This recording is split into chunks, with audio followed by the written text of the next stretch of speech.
Good morning, good afternoon, good evening दोस्तों। आज की जो वीडियो होगी वो होगी प्रोविजन एंड रिजर्व के ऊपर, और एक डिटेल्ड वीडियो कि प्रोविजन एंड रिजर्व क्या होता है, सब कुछ उसके बीच का डिफरेंस, और जो एग्जाम में आता है वो क्वेश्चन भी डिस्कस करेंगे कि क्या आता है 11th में। तो चलने से पहले वीडियो को लाइक और सब्सक्राइब कर दो, अगर पसंद आए तो एंड में कर लेना, कोई बात नहीं। ठीक है, आगे चलते हैं। Provision and reserves. पहले तो मतलब प्रोविजन का मतलब होता क्या है, पहले वो समझो।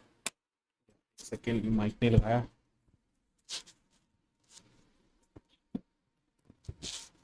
अब ठीक आ रही है आवाज? हाँ, आई गेस आवाज ठीक आ रही है अब। ओके। तो प्रोविजंस का मतलब क्या होता है? प्रोविजंस पहले तो एक लाइबिलिटी होती है। सबसे पहली चीज जो आपको समझ नहीं हुआ, प्रोविजन से एक लाइबिलिटी होती है। अब सर प्रोविजन और लाइबिलिटी एक्चुअली डिफरेंट क्यों है? हम प्रोविजन वर्ड लाइबिलिटी के लिए यूज कर रहे हैं और कह रहे हैं सर ये होती लाइबिलिटी है, बट दोनों के बीच में एक डिफरेंस है। एक थिन लाइन ऑफ डिफरेंस मैं कह देता हूँ। एक जो लाइबिलिटी होती है ना, वो ना एक डिटरमाइंड अमाउंट होता है, यानी कि मैं कह दूँ एक फिक्स अमाउंट होता है जो कि हमें पता होता है। और प्रोविजन एक ऐसी लाइबिलिटी होती है, फिर से सुनना, क्या प्रोविजन एक ऐसी लाइबिलिटी होती है जिसका कोई फिक्स अमाउंट नहीं होता है। यानी कि सर लाइबिलिटी और प्रोविजन के बीच में एक ही चीज का डिफरेंस है कि क्या अमाउंट डिटरमाइंड है या नहीं है। अगर अमाउंट डिटरमाइंड नहीं है, यानी कि मैं कह लूं एस्टिमेटेड है। अटक गई वीडियो? नहीं। अगर अमाउंट एस्टिमेटेड है तो इसका मतलब है कि जो हमारा लाइबिलिटी है उसको हम प्रोविजन बोलेंगे। बट अगर अमाउंट फिक्स्ड है यानी कि एस्टिमेटेड नहीं है तो हम उसको लाइबिलिटी ही बोलेंगे। डन। अब प्रोविजंस होता क्या है? पहले तो हमारी एग्जांपल में ना इस वाले पार्ट को पढ़ना, ये ऊपर वाला एक पार्ट अलग है, रिजर्व का पार्ट है वो। इसको समझना क्या है। कहता है एक बिजनेसमैन है और उसने एक सामान बेचा और वो कहता है कि मैं ना सामान के ऊपर 2 साल की वारंटी दूंगा। यानी कि जब भी आप सामान लेके जाओगे आप 2 साल तक उसको एक्सचेंज या फिर रिपेयर करवा सकते हो फ्री ऑफ कॉस्ट। कोई इशू नहीं है, ठीक है। अब मैं कह दूं ये जो बिजनेस पॉइंट ऑफ व्यू से अगर देखा जाए तो 2 इयर्स की जो वारंटी दे रहा है, क्या बिजनेस का कोई एक्सपेंस है फ्यूचर के अंदर जो होगा? बिल्कुल होगा। हो सकता है हमारे कुछ प्रोडक्ट गलत निकल जाए, यानी कि खराब हो, या फिर उसमें रिपेयर करना पड़े। तो वो जो रिपेयरिंग का उस टाइम पे खर्चा आएगा तो वो हम कब रिकॉर्ड करें बिजनेस में, आज या उस टाइम पे? तो हमारा ना एक प्रिंसिपल बीच में आता है, जो कि हमने प्रिंसिपल चैप्टर में पढ़ा था कि सर प्रिंसिपल में मैचिंग प्रिंसिपल एक होता था कि जिस साल में आपका रेवेन्यू हो रहा है उसी साल में उससे रिलेटेड एक्सपेंस आप रिकॉर्ड करो। ठीक है। तो उसी प्रिंसिपल के तौर पे अगर मैं कह दूं सेल मैं इस साल में कर रहा हूँ और अगर उसका रिपेयरिंग का खर्चा हुआ वो मैं नेक्स्ट ईयर में यानी आने वाले 2 साल में दिखाऊंगा, तो कुछ इरेशनल नहीं हो गया कि सर सेल तो अभी करी, खर्चा आप बाद में रिकॉर्ड कर रहे हो? तो हाँ, थोड़ा सा इरेशनल है, तो इसीलिए हम क्या कहते हैं, हम उसका बना देते हैं प्रोविजन। यानी कि आज हम उसको बिजनेस के अंदर एक्सपेंस या लाइबिलिटी शो कर देंगे ताकि फ्यूचर में हमें कोई इशू ना आए। मतलब हमारा एस्टिमेटेड अमाउंट आज ही हम लगा देंगे। अब क्या सर एस्टिमेटेड अमाउंट में कुछ चेंज आ सकता है? बिल्कुल आ सकता है, कोई प्रॉब्लम नहीं है। एस्टिमेटेड पे आपको कोई रोक टोक नहीं है, आप एस्टिमेशन जितना मर्जी कर सकते हो। तो मैं कहता हूँ यहाँ से तुम्हारा एक लिमिटेशन जो है ना अकाउंटेंसी का, विंडो ड्रेसिंग का, वो बहुत बड़ा स्कोप ओपन कर देता है प्रोविजंस के थ्रू। कि आप कुछ भी प्रोविजन बना सकते हो, जैसे कि बैड डेट का प्रोविजन बना सकते हो, आप वारंटी का प्रोविजन बना सकते हो। आप कहो कि जी 40% प्रोविजन, आप एक्सपेंस बढ़ा सकते हो प्रॉफिट कम करने के लिए, और आप उसको मैनिपुलेट करके कम भी कर सकते हो ताकि आपका प्रॉफिट ज्यादा मिले, डिपेंडिंग ऑन द केस आपको क्या चाहिए। तो मैं कह देता हूँ एक प्रिंसिपल हमारा गोइंग कंसर्न जो कि कहता है बिजनेस चलता रहेगा फोर्सिएबल फ्यूचर तक, there is no intention to close the business, और हमें प्रॉफिट निकालना पड़ता है हर साल के लिए, और हर साल के अंदर जब प्रॉफिट निकालेंगे तो हम उसके खर्चे भी डालेंगे। और हमारा जो मैचिंग प्रिंसिपल कहता था कि हर साल की इनकम, जिस साल में इनकम अर्न करी जा रही है उस साल में उससे रिलेटेड एक्सपेंस उसी साल में रिकॉर्ड होंगे। तो यानी कि प्रोविजन से एक ऐसा खर्चा जो कि एस्टिमेटेड बेसिस पे है, वो हम फ्यूचर में क्यों रिकॉर्ड करें? सेल तो आज हो रही है तो उसको आज ही रिकॉर्ड कर दो। राइट। तो कहता है प्रोविजंस, मैंने तुम्हें कहा कि एक लाइबिलिटी इसका, इसलिए बैलेंस क्या है, क्रेडिट बैलेंस है। तो सर आप एक्सपेंस भी कह रहे हो, आप प्रोविजन को क्रेडिट भी कर रहे हो, ये कैसा लॉजिक? मैं तुम्हें बताता हूँ। एक्सपेंस तो वारंटी एक्सपेंस है। ध्यान से सोचो कि अगर मैं वारंटी दे रहा हूँ बिजनेस में तो वारंटी तो एक खर्चा है ना मेरा, रिपेयर का खर्चा। तो मान लो मैंने रिपेयर खर्चा किया, बट वो तो एस्टिमेटेड अमाउंट है, इसीलिए मैं क्रेडिट किसको करूँ? मैंने किसी को पेमेंट थोड़ी करनी है उस चीज़ की। वो मैं क्रेडिट करता हूँ प्रोविजन को, यानी कि हम प्रोविजन ही क्रिएट कर रहे हैं, हम एक खर्चा बुक कर रहे हैं, साथ में एक प्रोविजन क्रिएट कर रहे हैं।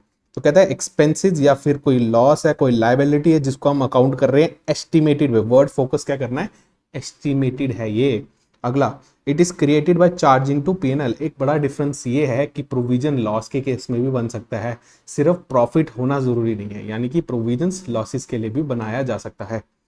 To provide for the known liabilities, ध्यान से समझना कि ये नॉन लाइबिलिटीज के लिए बताना चाहता है। फॉर एग्जाम्पल मेरे को पता है मैंने अगर आज सामान बेचा है, वारंटी उस पर मैं दे रहा हूँ, तो फ्यूचर में हो सकता है ना उससे लाइबिलिटी आए, तो मुझे नोन है ना कि आगे जाके लाइबिलिटी आ सकती है। सर ये नोन थोड़ी अननोन है। अरे नहीं, ये नोन है क्योंकि तुमने सेल करी है। अगर सेल नहीं होती ना तो मैं कहता कि इट इज अननोन, क्योंकि सेल तो करी ही नहीं है तो वारंटी तो आ ही नहीं सकती। तो नोन लाइबिलिटी वो लाइबिलिटी होती है जो किसी पास्ट इंसिडेंट पे बेस्ड होती है। ठीक है, okay. It cannot be determined, यानी कि इसका अमाउंट हम डिटरमाइन नहीं कर सकते, इसलिए हम क्या करते हैं, it is created on the best estimate, यानी कि हम एस्टिमेट लगाते हैं। अब एस्टिमेट मैं कह सकता हूँ बायसनेस होती है यार, तुम्हारा एस्टिमेट अलग होगा, मेरा एस्टिमेट अलग होगा, हम अपने हिसाब से अपना प्रॉफिट सेट कर सकते हैं। यानी कि ये एक बड़ा पॉइंट है जहाँ पे हम विंडो ड्रेसिंग कर सकते हैं, ओपन कर देते हैं विंडो ड्रेसिंग को। एग्जाम्पल में तुम्हारे सिलेबस में यही है, क्या है, प्रोविजन फॉर डेप्रिसिएशन, जो हमने डेप्रिसिएशन में समझा था एक्यूमुलेटेड डेप्रिसिएशन के नाम से। प्रोविजन फॉर डाउटफुल डेट जो कि फाइनेंशियल स्टेटमेंट्स में आता है, और प्रोविजन फॉर टैक्सेशन, ये कुछ प्रोविजन है जो कि तुम्हारे सिलेबस के अंदर है। प्रोविजन करना क्या है यार, सिंपल सी सेंस है, तुम्हें यही समझना, provision is a liability which is estimated, simple, और it is charge to the PNL.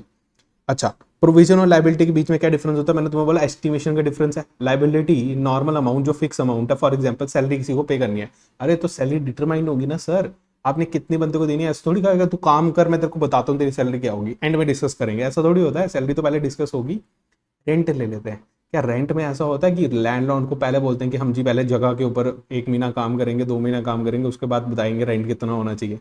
अरे रेंट तो पहले डिस्कस हो जाएगा ना, तो तुम्हें पता होगी तुम्हारी फिक्स लाइबिलिटी क्या है।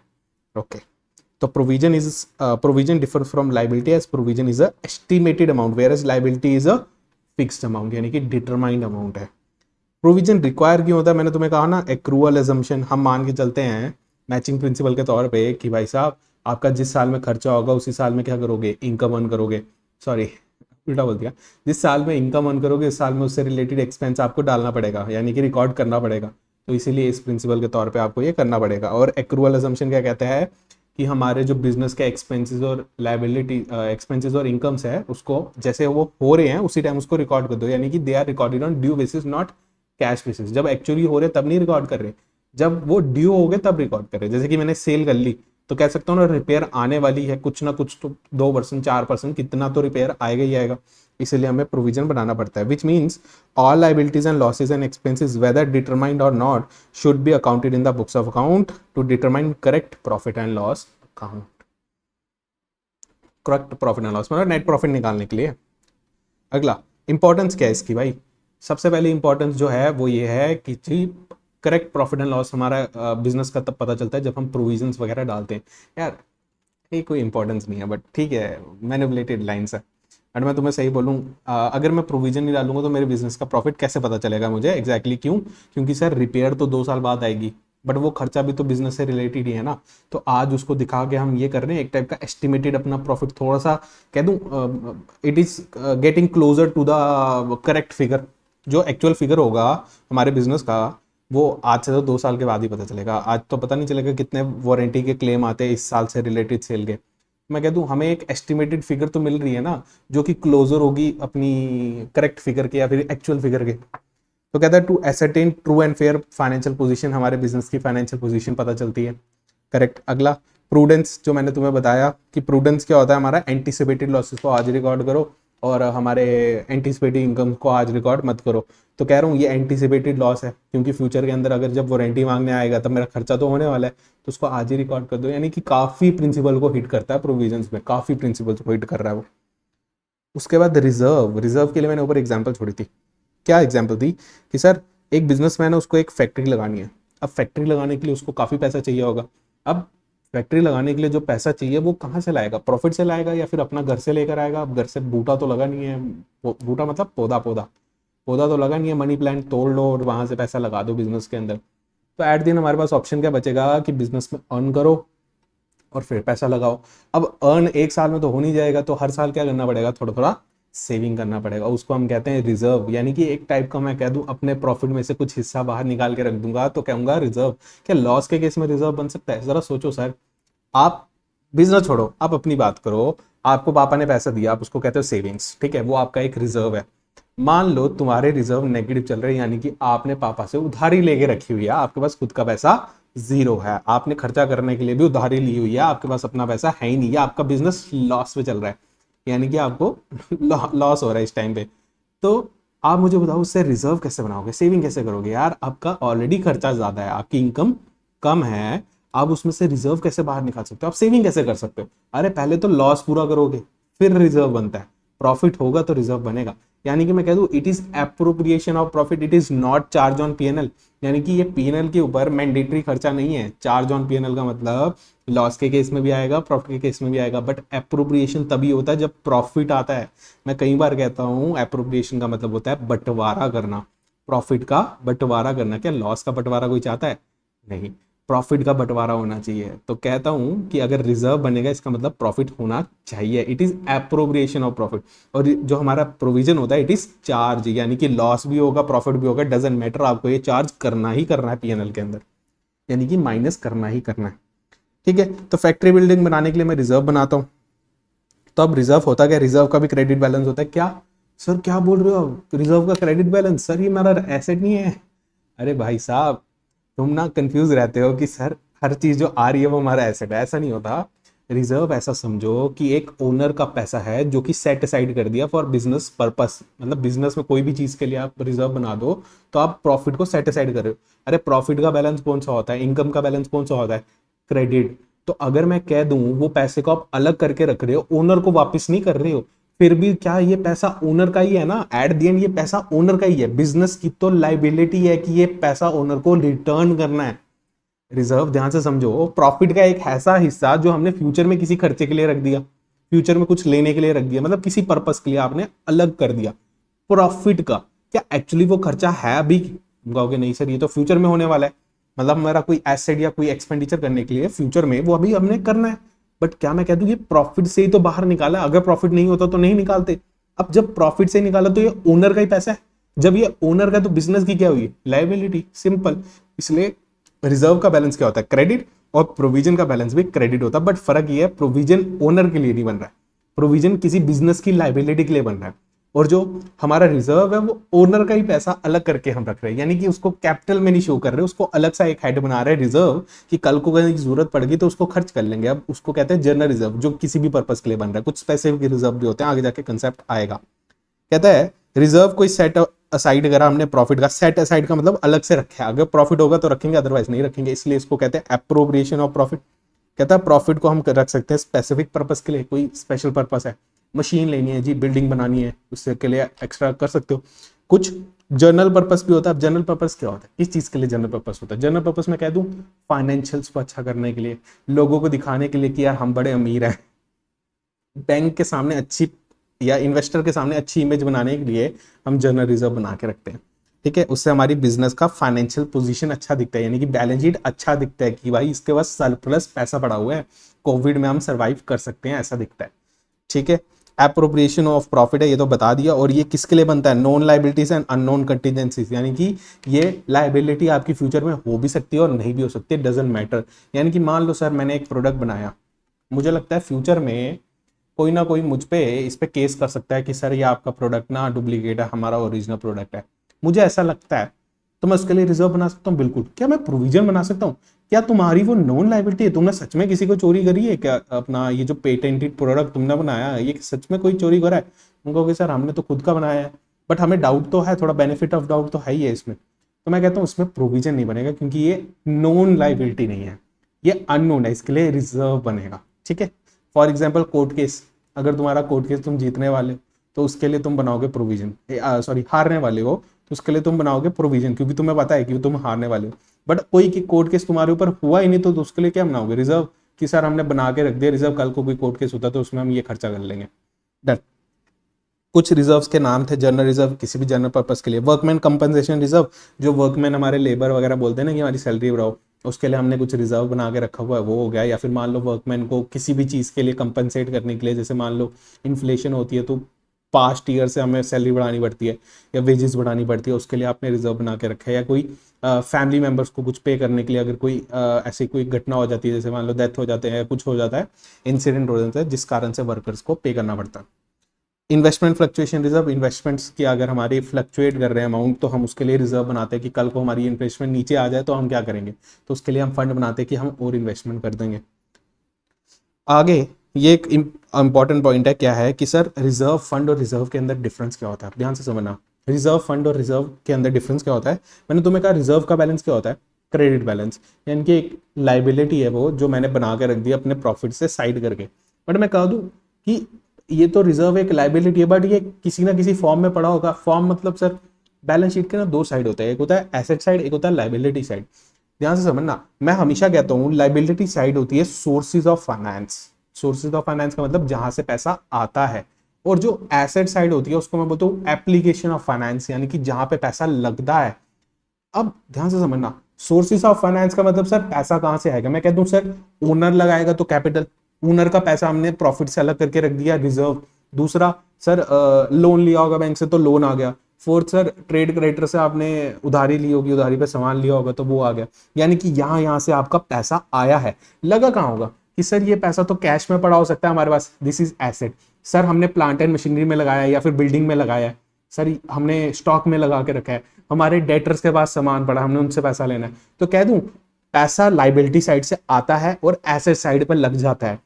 तो अगर मैंने रिजर्व का पैसा अलग कर दिया, यानी कि सर एक रिजर्व बनाया आपने क्रेडिट साइड पे, यानी मैंने ओनर के पैसे को अलग करा, बट वो किसी किसी फॉर्म में पड़ा होगा ना एसेट साइड पे, कैश या किसी भी फॉर्म में, डेटर्स की फॉर्म में, स्टॉक की फॉर्म में। सर अगर मैं उसको मान लो किसी शेयर में इन्वेस्ट कर देता हूँ, बाहर किसी फंड में इन्वेस्ट कर देता हूँ बिजनेस से बाहर, तो उसको क्या बोलूंगा, उसको बोलूंगा रिजर्व फंड। यानी कि सर लाइबिलिटी साइड पे मैं रिजर्व बोलूंगा, एसेट साइड पे उसी अमाउंट को क्या बोलूंगा, रिजर्व फंड। यानी कि अगर मैंने ये पैसा रिजर्व वाला कहीं बाहर लगा दिया तो इसको मैं बोलूंगा रिजर्व फंड। ध्यान से समझना, लगाने का मतलब सर मान लो रिजर्व मैंने बनाया था नेट प्रॉफिट से 2 लाख का, मेरे पास कैश पड़ा था 2 लाख, मैं कह दूं ये 2 लाख कैश जो है ये रिजर्व वाला है, उस 2 लाख को मैंने शेयर्स में इन्वेस्ट कर दिया उस आउटसाइड द हमारे बिजनेस सिक्योरिटीज में, तो मैं उसको कहूंगा रिजर्व फंड। उस शेयर को बोलूंगा रिजर्व फंड। बट जो मेरे पास पड़ा है उसको तो रिजर्व ही बोलूंगा लाइबिलिटी साइड पे।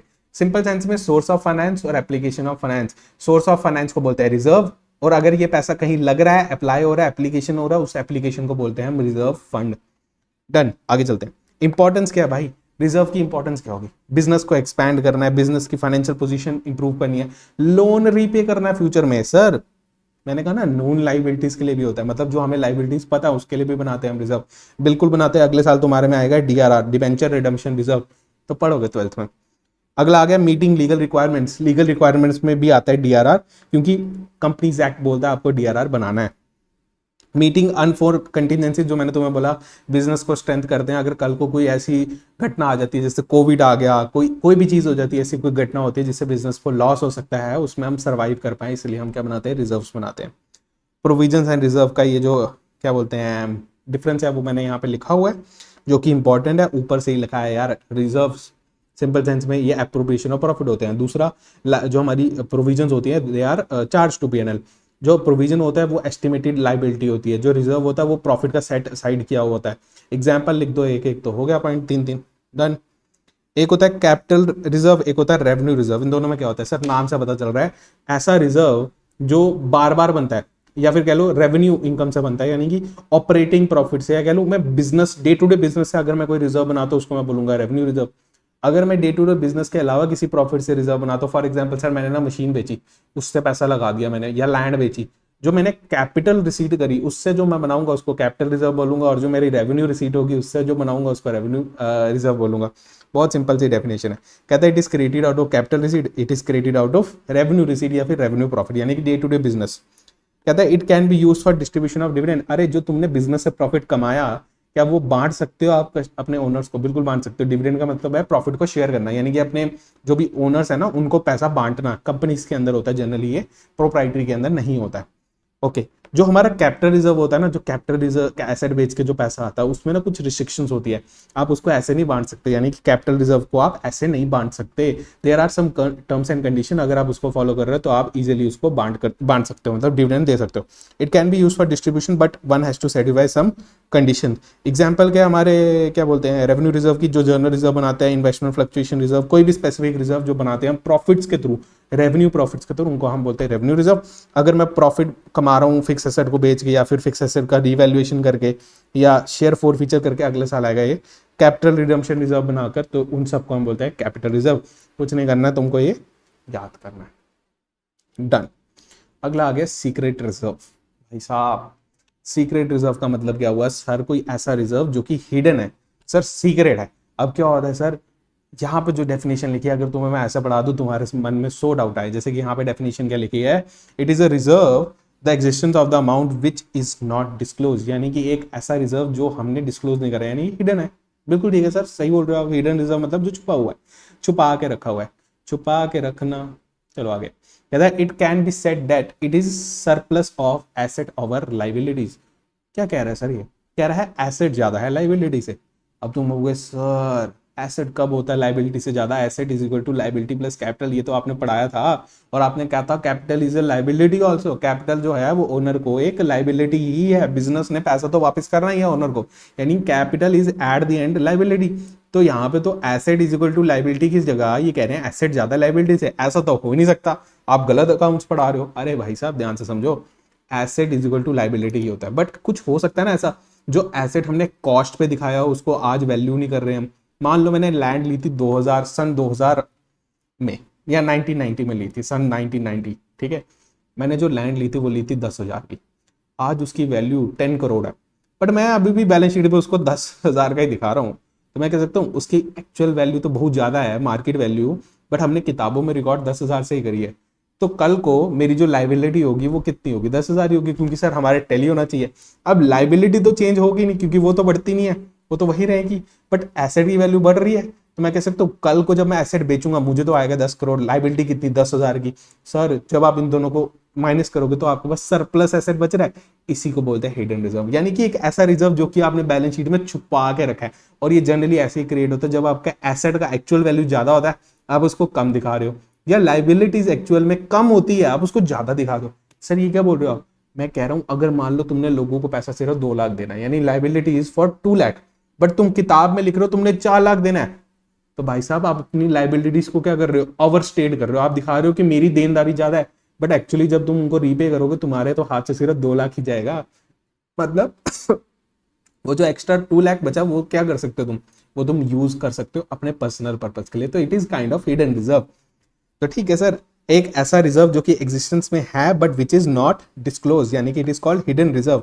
It can be said that the surplus of asset over liabilities, but the such surplus is not disclose, यानी कि asset is greater than liabilities. ऐसा हम नहीं लिख सकते, हम कहेंगे asset is equal to liability, but actually asset का market value is much higher than that book value. यहाँ पे मैंने एक एग्जाम्पल भी लिखी है कि मान लो लाइबिलिटी प्लस कैपिटल है 1 लाख की, यानी कि मैंने 1 लाख का ना कैश डाला था बिजनेस में, और फिर मैंने वो कैश निकाल लिए, लैंड ले ली 2001 में 1 लाख की, तो किताबों में तो 1 लाख ही दिख रहा है, डन। बट उसकी मार्केट वैल्यू आज है 90 लाख की। तो सर आपकी लाइबिलिटी कितनी है? कैपिटल सर 1 लाख की है बैलेंस शीट में, और मार्केट वैल्यू उसकी पहुंच गई 90 लाख। तो जब मैं 90 लाख बेचूंगा मेरे पास 89 लाख एक्स्ट्रा आ जाएगा, क्योंकि जब मैं 1 लाख ओनर को पे कर दूंगा बिजनेस के पास 89 लाख सरप्लस बचेगा, जो कि होगा ओनर का ही ऑब्वियसली, बट 89 लाख वो यूज कर सकता है कहीं और। बिल्कुल, it is called hidden reserve. तुम्हें तो दिखेगा कि मेरे पास 1 लाख की लैंड और 1 लाख का कैपिटल है बस, मगर एक्चुअली में बिजनेस के पास 90 लाख का एसेट है। हिडन रिजर्व कैसे क्रिएट होता है वो इसने लिखा दिया, एक्सेस डेप्रिसिएशन चार्ज कर लो, यानी कि आप एसेट की वैल्यू कम दिखा दो, एक्चुअल वैल्यू ज्यादा है आप कम दिखा रहे हो, जैसे कि लैंड मैंने बताया। Under value of stock in trade, same example, asset की वैल्यू कम दिखा रहे हो। Creating of excess provision, excess provision बना के मैं कहता हूँ लाइबिलिटी को ज्यादा दिखा रहे हो। जब लाइबिलिटी को ज्यादा दिखाओगे इसका मतलब है कल को जब रीपे करोगे तब कम रीपे करोगे, बट तुम्हारे बैलेंस शीट में लाइबिलिटी ज्यादा पड़ी है, इसका मतलब कुछ एसेट बच जाएगा। अगला contingent liability as real liability. भाई साहब फ्यूचर में जो लाइबिलिटी आने ही नहीं वाली है, कंटिंजेंट लाइबिलिटी, और उसको तुम दिखा रहे हो कि ये एक्चुअल लाइबिलिटी है। फॉर एग्जाम्पल मान लो मैं कोर्ट के जीतने वाला हूं, बट कंटिंजेंसी तो है ना, कभी हार सकता हूं, मैं उसको एक्चुअल दिखा रहा हूं कि मैंने कोर्ट को पैसा पे करना है। तो भाई साहब सर आप गलत कर रहे हो ना, आपकी तो कंटिंजेंट लाइबिलिटी है, उसको एक्चुअल लाइबिलिटी दिखा रहे हो, यानी कि you are overstating your liabilities. Disadvantage क्या है? अरे यार जब तुम ऐसी चीजें करोगे तुम्हारे एसेट कम दिखाओगे या लाइबिलिटी ज्यादा दिखाओगे, तो मैं कहता हूँ तुम्हारे फाइनेंशियल ट्रू नहीं है, तुम बैड इमेज दिखा रहे हो कि लोगों को, इन्वेस्टर्स को, कि सर मेरे पास तो एसेट है ही नहीं है, मेरी तो लाइबिलिटी ज्यादा है। हाँ बिल्कुल, तुम सही वैल्यू नहीं दिखा रहे हो अपनी कंपनी की, अंडर वैल्यू कर रहे हो, आपका शेयर का वैल्यू अंडर वैल्यूड है। यानी कि sir balance sheet does not disclose the true and fair view, आपका market value of the share it may be negatively affected, यानी कि आपकी लाइबिलिटी ज्यादा है या फिर एसेट कम है, आपका शेयर जो है वो कम दिखेगा। नेगेटिवली इफेक्टेड मतलब आपकी वैल्यू कम दिख रही होगी जितनी एक्चुअल है उससे। अगला, the share holder do not gate their actual profit from the business. बिल्कुल, आप छुपा के रख रहे हो प्रॉफिट को, तो जो ओनर होगा उसको थोड़ी प्रॉफिट मिलेगा। भाई साहब 90 लाख की लैंड है, जो मेरे एग्जाम्पल था उसमें 90 लाख की लैंड है, मगर ओनर को क्या दिखा रहे हो 1 लाख की है, तो क्या ओनर को पता चल रहा है कि उसकी लैंड कितने की है? तुम कहोगे सर ओनर तो, मैं कह रहा हूँ मल्टीपल ओनर समझो, तुम्हारे एक्चुअल बिजनेस की पोजीशन किसी को नहीं पता चलेगी। क्यों? क्योंकि तुम्हें 1 लाख की लैंड दिखाई है और 1 लाख का कैपिटल दिखाया है। कल को मैं उस ओनर को 1 लाख पे करूँ और बाकी पैसा खा जाऊँ, तो मेरे पास 89 लाख सरप्लस बच जाएगा।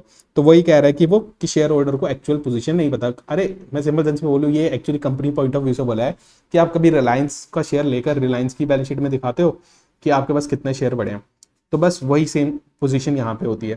तो आज की वीडियो के लिए इतना ही।